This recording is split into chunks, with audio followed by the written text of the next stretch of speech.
Hi, welcome to Archiversity online classes. In my previous lecture, I shown you how to calculate average return and a standard deviation of select stocks belong to a particular industry. And in the process, we noticed that the average return of the four stocks belong to the same industry or not same.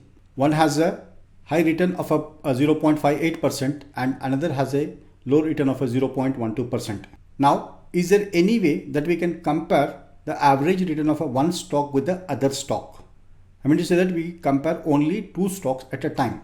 If you wish to compare the average return of a one stock with the other stock and you want to know whether both stocks are performed the same way or there is a difference in the returns reported by these two stocks, you need to use independent sample t-test. So in Microsoft Excel, you can easily calculate the independent sample t-test by using data analysis tool pack.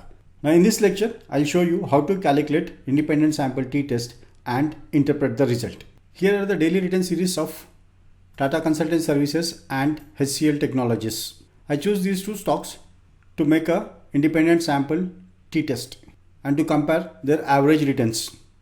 The hypothesis that we make here is the average return of HCL Technologies and TCS are same. And the alternate hypothesis is that the average return or a mean return of these two stocks are different. To test our hypothesis, we perform independent sample t-test. To perform independent sample t-test, click on the data, then click on data analysis. Then from data analysis tools, choose t-test to sample, assume equal variance. Select this one, then click OK. Now you will find a window prompting you to give input range. So for variable 1 input range, click on up arrow, select the TCS, then hold the shift key, press end key and down arrow so that the total data gets selected in one go. Then click the down arrow here. Now select variable range for the second variable, that is a HCL. Click on a up arrow, then select the cell of HCL, hold the shift key, then press end key and down arrow.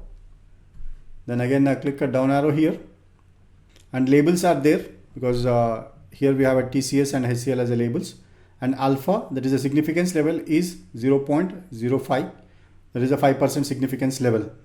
That means we are testing hypothesis at a 5% significance level.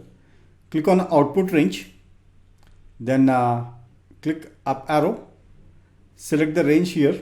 We select F3 for the range, then click a down arrow, click OK. Now we format this.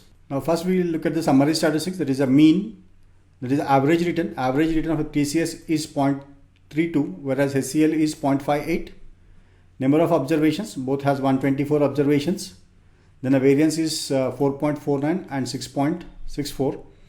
Now, how is it we are going to interpret this result is, look at the power value.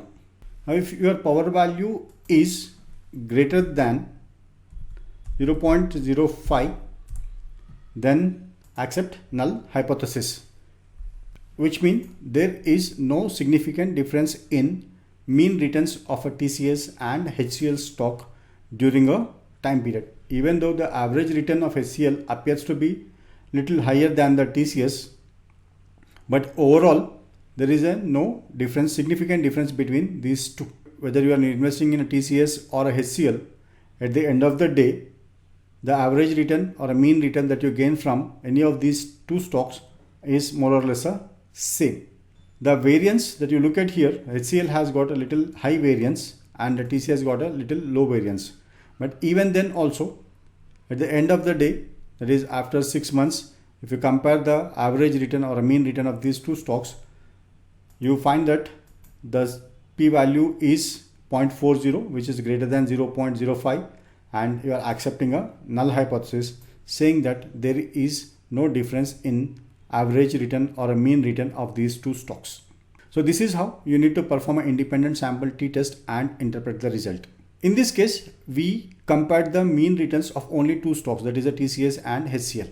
However, in our sample, we have 4 stocks, that is HCL, TCS, Infosys and Tech Mahindra. Then how can you compare the average returns of these 4 stocks in one go? For that purpose, you need to run analysis of a variance. In my next lecture, I'll show you how to find out whether the average returns of the 4 stocks belongs to the IT industry are same or different. Thank you for watching the lecture. See you soon.